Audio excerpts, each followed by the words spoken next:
Provando os Espíritos com a Palavra.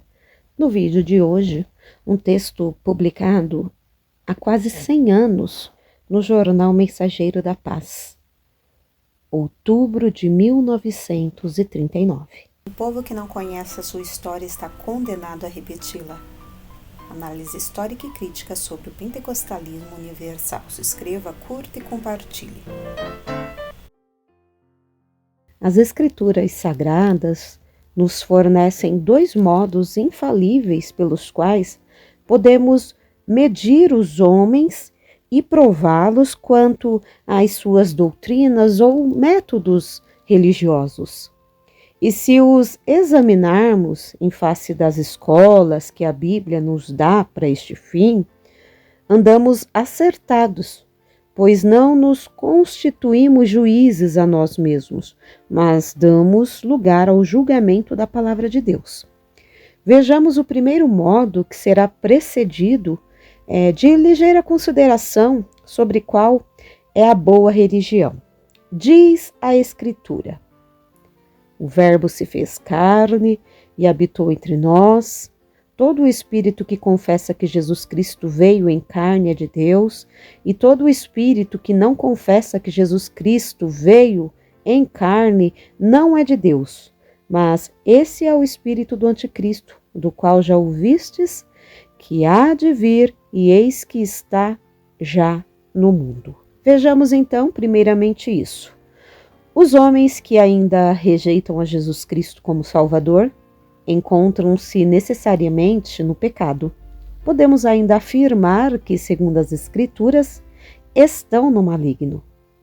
E certo que eles se apresentam, às vezes, com pele de ovelha, dando muitas esmolas, praticando o que eles chamam caridade, fundando asilos e etc. Esses frutos, que parecem agradáveis aos olhos do mundo, nem sempre são aceitos por Deus, como veremos adiante.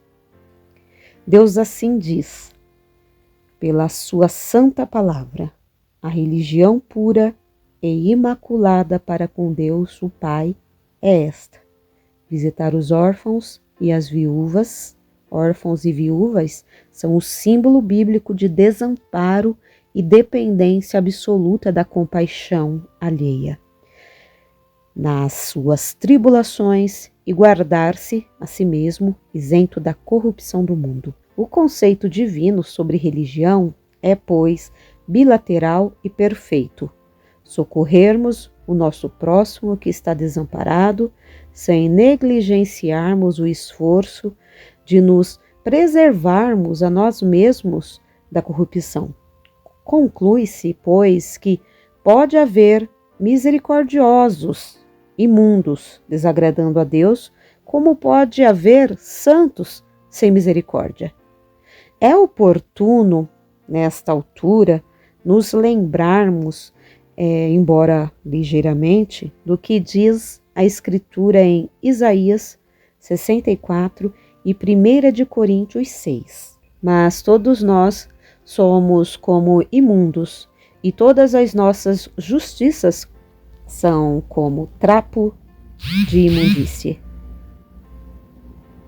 Não toqueis nada imundo, e eu vos receberei. Eu serei para vós pai, e vós sereis para mim filhos e filhas, diz o Senhor Todo-Poderoso.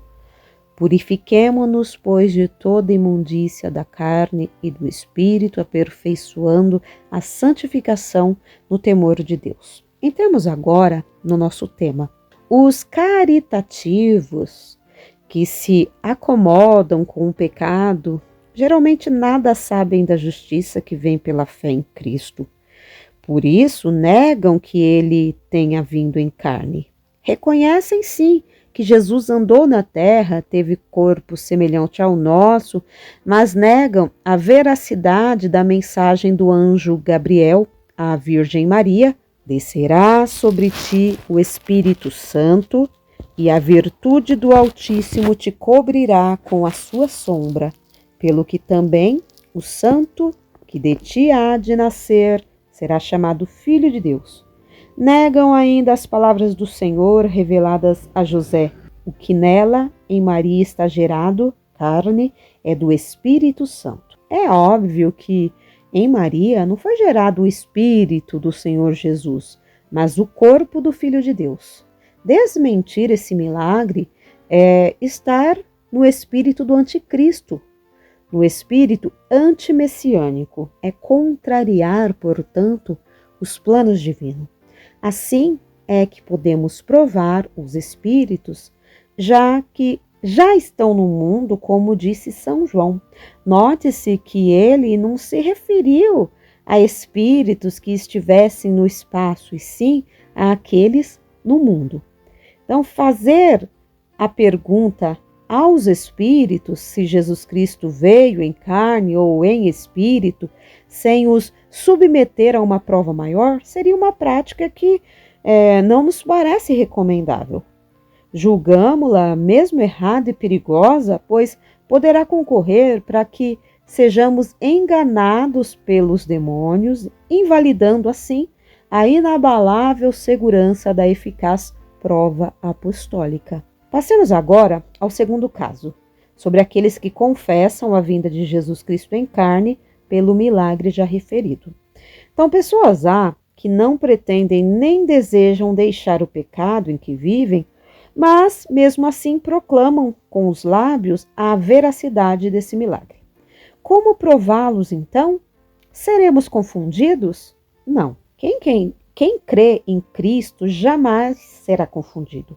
Existe uma verdadeira prova real que nos resguarda de toda hipocrisia e mentira, seja dentro da igreja ou fora dela, entre crentes ou descrentes, seja entre pessoas cultas ou entre ignorantes, ricos ou pobres. Essa prova real foi nos dada pelo amantíssimo e infalível Mestre. A sua aplicação, às vezes, é dura, mas é sempre certa, nunca falha. Ei-la, por seus frutos os conhecereis. Porventura colhem-se uvas dos espinheiros ou figos dos abrolhos? Assim, toda árvore boa produz bons frutos, e toda árvore má produz frutos maus. Não pode a árvore boa dar maus frutos, nem a árvore má dar bons frutos. Mateus 7, do 16 ao 18. Esta segunda regra é bem mais ampla do que a primeira, porém não anula a anterior, mas ambas, conjugadas, formam uma cadeia de ferro contra a qual não prevalecerão jamais os caridosos, os religiosos e tantos quantos desprezam da palavra de Deus a parte que lhes toca. Vistamo-nos, pois, das obras da justiça que vem da fé, da justiça que nos purifica, da justiça que nos permite usufruir também em nossa alma os benefícios dos nossos bons atos. No livro do Apocalipse, há uma passagem que exclui qualquer dúvida sobre o assunto. E quanto à Igreja de Cristo, viu o apóstolo que foi lhe dado que se vestisse de linho fino, puro e resplandecente, porque o linho fino são as justiças dos santos. Apocalipse 19:8. Não as justiças dos que estão condenados a ficar fora da cidade de Deus. Apocalipse 22:11. As obras têm o seu lugar. São ornamentos que devem acompanhar a salvação. Contudo, a nossa comunhão com Deus não vem por meio das obras, e sim por meio de Cristo.